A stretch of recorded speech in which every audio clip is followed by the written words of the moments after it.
Assalamu alaikum warahmatullahi wabarakatuh. Hope that you all will be fine, my dear students, friends, colleagues and dearest teachers.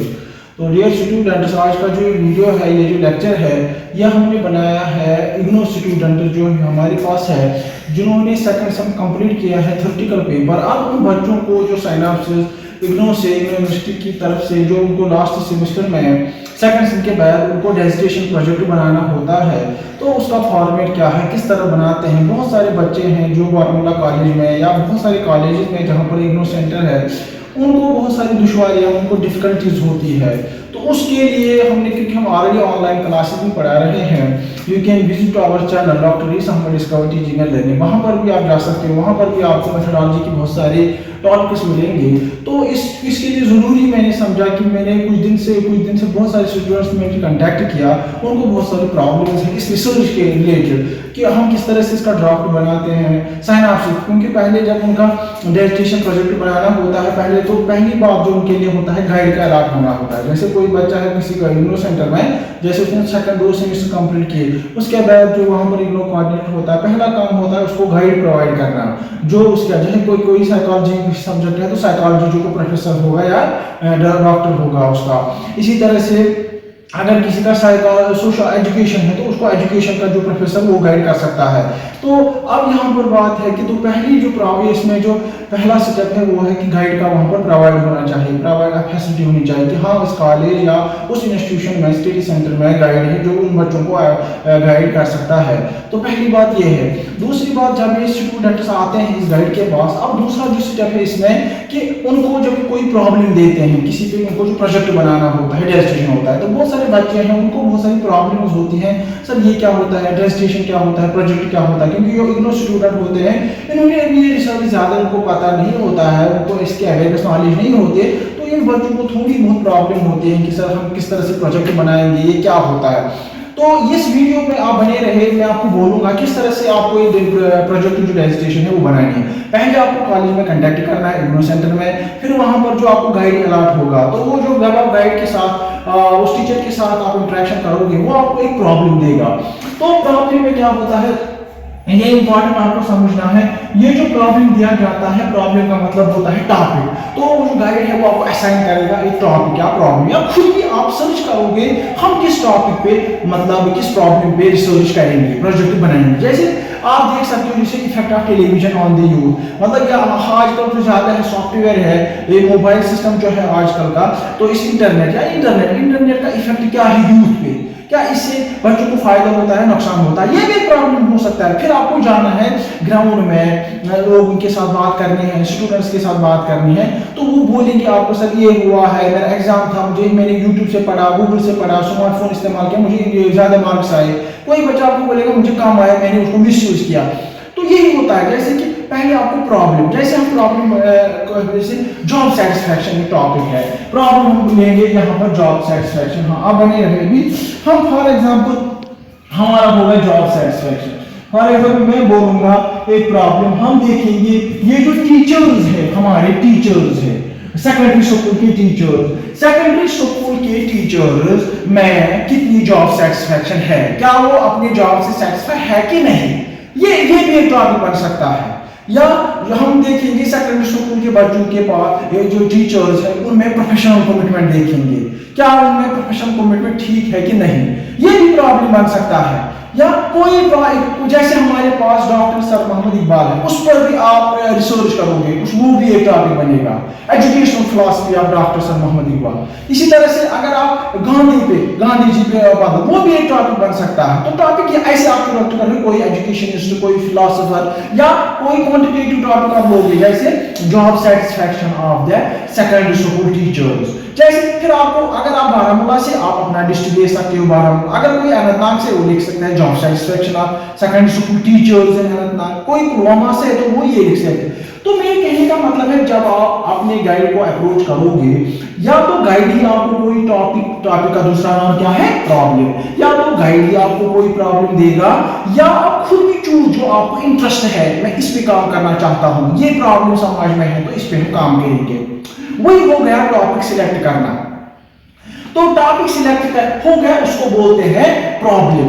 तो फिर आपको बनानी है synopsis. क्या बनानी है, टॉपिक जब आपको अपना गाइड देता है, फिर एक सिनॉप्सिस बनानी है, इसी सिनॉप्सिस फिर आपको प्रोजेक्ट तैयार करना है।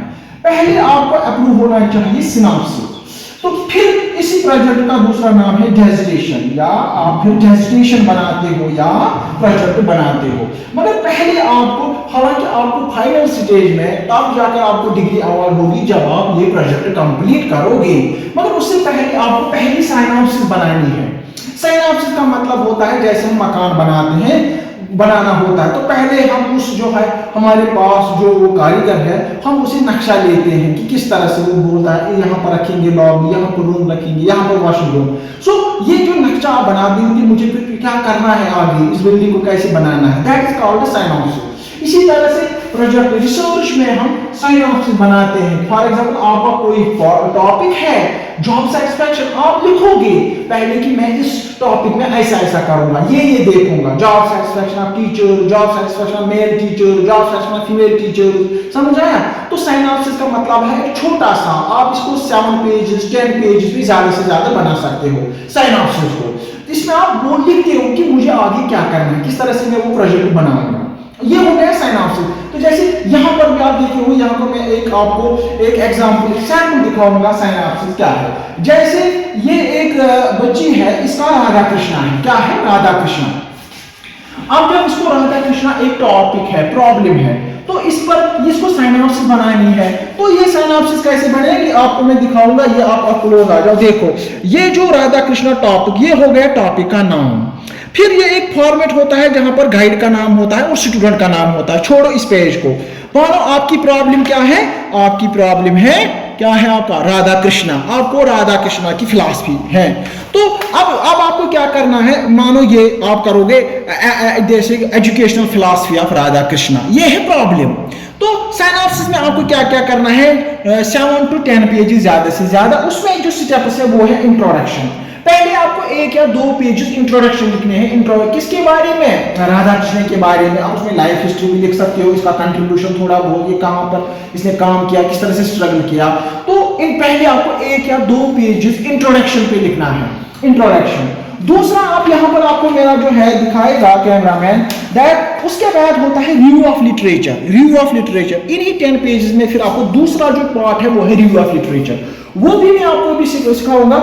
फिर जब रिव्यू ऑफ लिटरेचर के बाद आपको क्या करना है, उसके बाद आपको करना है जैसे उसके बाद नीड एंड इंपॉर्टेंस, फिर लिखना होता है need and importance of this topic. वो need and importance of this topic का मतलब है अगर मैंने राधा कृष्ण पढ़ना है, स्टडी करना है, इस पे प्रोजेक्ट बनाना है, तो आप पहले सिनॉप्सिस में लिखोगे, हालांकि प्रोजेक्ट में आप इसको डिटेल में लिखोगे कि राधा कृष्णा ने कितना कंट्रीब्यूशन किया, क्यों ये जरूरी है टॉपिक है, अगर हम इस पर काम करेंगे, अवेयर करेंगे लोगों के लिए, तो इसकी इंपॉर्टेंस, नीड एंड इंपॉर्टेंस जो आपने टॉपिक चूज किया है। तो पहला स्टेप क्या है, इंट्रोडक्शन। दूसरा क्या लिखना है सिनॉप्सिस में आपको, रिव्यू ऑफ रिलेटेड लिटरेचर। तीसरा क्या लिखना है, नीड ऑफ इंपॉर्टेंस। फिर उसके बाद जो है आपको सीधे आना है स्टेटमेंट ऑफ प्रॉब्लम। ये सिनॉप्सिस में आपको लिखना है स्टेटमेंट। स्टेटमेंट ऑफ प्रॉब्लम मतलब इसी टॉपिक का नाम जो आपने चूज लिखा। तो स्टेटमेंट क्या है, यहाँ पर क्या प्रॉब्लम है, educational philosophy of Radha Krishna and it is relevant to contemporary world. हो गया स्टेटमेंट, हो गया टॉपिक का नाम।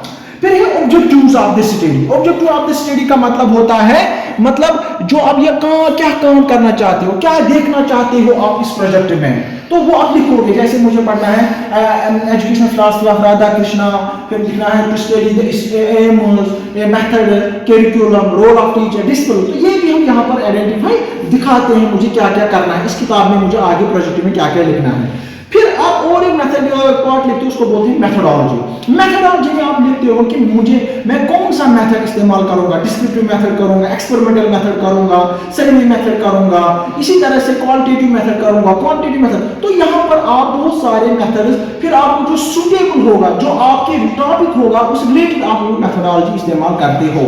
मेथोडोलॉजी में आप सारा लिखते हो, कितना सैंपल लूंगा मैं, पॉपुलेशन में कितना है, सैंपल कितना लूंगा, तो टूल कौन सा इस्तेमाल करूंगा इसके लिए, क्योंकि ये जो है लास्ट में सेक्शन में आपको लिखना होता है रेफरेंस। तो रेफरेंस होता है कहां कहां से आपने ये निकाला, तो रेफरेंस हो बायोग्राफी। तो डियर स्टूडेंट्स ये है, यहां पर भी मैंने दिखाया है, जब आप सिनॉप्सिस लिखोगे, क्योंकि आपको प्रोजेक्ट बनाना है, आपको डिसर्टेशन कंप्लीट करना है, तो पहला काम आपको किसके साथ कांटेक्ट करना है, अपने गाइड के साथ। वो आपको पहले क्या देगा, प्रॉब्लम जब आपको दी गई, तो on the basis of that जब आपको प्रॉब्लम मिली, फिर उस प्रॉब्लम को बोलते हैं टॉपिक, फिर आपको सिनॉप्सिस तैयार करनी है। सिनॉप्सिस में आपको ये 7 स्टेप्स फुलफिल करने हैं, 7 स्टेप्स। तो पहला क्या है, इंट्रोडक्शन, उस टॉपिक के रिलेटेड आपको थोड़ा 1-2 पेजेस इंट्रोडक्शन की है, तो ज्यादा से ज्यादा आप 2 पेजेस भी लिख सकते हो, 3 पेजेस भी लिख सकते हो, वो गए इंट्रोडक्शन इस टॉपिक की। दूसरा हो गया review of literature. Review of literature का मतलब होता है ये जो आपने टॉपिक लिया है, जैसे आपने लिया राधा कृष्णा या जॉब सेटिस्फैक्शन, तो जॉब सेटिस्फैक्शन इन बारामूला आपको देखना है जॉब सेटिस्फैक्शन पर आज तक हमारे मुल्क में किसने काम किया है। जॉब सेटिस्फैक्शन मानो आप करोगे टॉपिक कोई job satisfaction of secondary school teachers in Baramulla, आप सर्च करोगे गूगल से या आप कैटलॉग देखोगे, बहुत सारा लिटरेचर स्टडी करोगे, देखोगे बुक्स, वही होता है review of literature. Review of related literature का मतलब है क्या इस टॉपिक पे किसने इससे पहले काम किया है, इसके रिलेटेड, मतलब ये जरूरी नहीं इसी टॉपिक पे काम किया होगा, तो इससे अगर इसी पे किसी पे काम है तो ये रिसर्च वैलिड नहीं रहेगा। इसका मतलब है इसके नजदीक कौन आएगा, जैसे किसी ने किया है राधा कृष्णा पे काम, तो उसने किया होगा इसके मेथोडोलॉजी पे, इस पे लाइफ स्टेज पे, तो आप करोगे राधा कृष्णा, मगर आप देखोगे कंटेम्परेरी इसकी रेलेवेंस क्या है आजकल के मॉडर्न वर्ल्ड में, तो आपने भी राधा कृष्णा लिया मगर आपने इसको नए सिरे से नया टॉपिक बनाया, तो फिर ये आपका टॉपिक बन सकता है। जैसे अगर हम लेंगे जॉब सेटिस्फैक्शन आप लिखोगे job satisfaction secondary school teachers in Baramulla, आपको सर्वे करना है क्या इससे पहले किसी ने किया है इस पे काम, जॉब सेटिस्फैक्शन। हो सकता है अगर आपसे पहले किसी ने बारामूला, तो यहाँ पर तो रिसर्च गैप नहीं है, तो यहाँ पर रिसर्च गैप होना जरूरी है, क्योंकि इस टॉपिक पे बराबर अगर किसी और ने काम किया होगा तो आपको नया कुछ इसमें ऐड करना है। तो अब तो रिव्यू ऑफ लिटरेचर का मतलब होता है क्या इस टॉपिक के रिलेटेड, जैसे जब आप सर्वे करोगे, बुक्स देखोगे, गूगल देखोगे, वहां पर मुमकिन है किसी ने जॉब सेटिस्फैक्शन पे बहुत काम किया होगा, मगर वहां पर होगा job satisfaction of secondary school teachers in district Pulwama, in district Anantnag, in district Bandipora, तो अब हाँ अभी तक बारामूला में काम नहीं हुआ है, तो ये मैं इस पे काम करूंगा, वही हो गया रिव्यू ऑफ रिलेटेड लिटरेचर। समझ आया? रिव्यू ऑफ लिटरेचर बहुत सारे बच्चों को प्रॉब्लम होती है, what is review of literature. Review of literature आपको सर्वे करना है, देखना है इस टॉपिक के रिलेटेड किसने काम किया है, तो दो और फिर आपको लिखना होता है need and importance. Need and importance का मतलब है कि ये टॉपिक क्यों जरूरी है, क्यों मैंने इसको चूज किया है, तो इस पर भी आप एक पेज लिख सकते हो अपनी सिनॉप्सिस में। तो पहला क्या लिखोगे, इंट्रोडक्शन, फिर क्या लिखोगे, रिव्यू ऑफ रिलेटेड लिटरेचर, फिर क्या लिखोगे, नीड एंड इंपॉर्टेंस, उसके बाद स्टेटमेंट ऑफ प्रॉब्लम अपनी सिनॉप्सिस में लिखोगे कि अपना जो टॉपिक है उसका नाम लिखो, उसको बोलते हैं स्टेटमेंट ऑफ दैट प्रॉब्लम। फिर है ऑब्जेक्टिव। ऑब्जेक्टिव का यही होता है कि आपको इसमें राधा कृष्णा या जॉब सेटिस्फैक्शन में क्या देखना है, क्या स्टडी करना चाहते हो, मतलब आप देखना चाहते हो राधा कृष्णा की फिलॉसफी, उसके एम, उसका मेथड, उसका डिसिप्लिन, है ना, तो ये सारा इसकी रेलेवेंस, वही हो गए ऑब्जेक्टिव्स। तो objective of the study important है, यही आपकी जो काम है, जो वर्क है, वो हाईलाइट करता है, इसी पर आप प्रोजेक्ट बनाते हो, यही आप ढूंढते हो सोसाइटी में, समझा। तो फॉर एग्जांपल फिर आप मेथोडोलॉजी इस्तेमाल करते हो, कौन सी मेथोडोलॉजी, चाहे मैं डिस्क्रिप्टिव का मेथड करूंगा, एक्सपेरिमेंटल मेथड इस्तेमाल करूंगा, फिलॉसफिकल मेथड इस्तेमाल करूंगा, तो मेथड में आपको फिर पॉपुलेशन भी दिखानी होती है, सैंपल भी दिखाने होते हैं, और टूल दिखाना होता है। टूल क्या होता है, बहुत सारे बच्चों को कंफ्यूजन होता है what is tool. Tool actually होता है जो यहाँ पर क्वेश्चन है, जैसे हमारे पास है ना, किसके जरिए से हम जो इंफॉर्मेशन आप हासिल करना चाहते हो। फॉर एग्जांपल आपके पास जॉब सेटिस्फैक्शन है, job satisfaction of secondary school teachers, तो जब आप जाओगे टीचर्स के पास, आप कैसे वो जॉब सेटिस्फैक्शन देखोगे, इसके लिए एक स्केल, उसको टूल को स्केल भी बोलते हैं, इसके लिए पहले स्केल बनानी होती है, या आपको मार्केट में ऑलरेडी ये टूल बनाए हुए हैं, ये वो खरीद सकते हो, फिर उसमें सारा लिखा होता है job relation, job satisfaction related जो आइटम्स होते हैं, उसमें कंटेंट होते हैं, स्टेटमेंट्स होते हैं, तो वो मानो को वो एक जो टूल होता है उसको मानो क्वेश्चनियर भी बोल सकते हैं आप, स्केल भी बोल सकते हैं, तो उसमें बहुत सारे उसमें इस तरीके से होता है, उसमें क्वेश्चंस दिए होते हैं, क्या होते हैं क्वेश्चन, स्केल, तो फिर आप ये देते देते हो टीचर को, वो फिलअप करता है, क्या करता है फिलअप, उसमें स्टेटमेंट्स लिखे होते हैं किसके रिलेटेड जॉब, वो फिलअप करता है, फिर उसी को बोलते हैं टूल, उसी को बोलते हैं स्केल, फिर आप उसको अपने पास लाते हो, फिर वहाँ इस टूल में उसको बोलते हैं मैनुअल भी दिया होता है किस तरह आप उसको स्कोरिंग करोगे, इंटरप्रेट करोगे इंफॉर्मेशन में डेटा, समझा, तो उससे फिर आप इंटरप्रिटेशन लिखते हो, एनालिसिस एंड इंटरप्रिटेशन लिखते हो, वो हो गए डिस्क्रिप्टिव रिसर्च में, जैसे क्वांटिटेटिव रिसर्च। तो क्लासिकल रिसर्च में आपको सीधे खाली लिखना है कौन सा मेथड, क्लासिकल मेथड, और यहाँ पर आपको ज्यादा टूल्स की जरूरत नहीं होती है, या आप खाली कहाँ सर्वे, ऑनलाइन बुक्स, या इससे आप अपना जो डेटा है वो हासिल करते हो। तो डियर स्टूडेंट्स आपको है जो साइनॉप्सिस है, साइनॉप्सिस में introduction, review, need and importance, statement of the problem, objective of the study, methodology and last वाला है रेफरेंसेस, जिसको बिब्लियोग्राफी बोलते हैं। Thank you very much.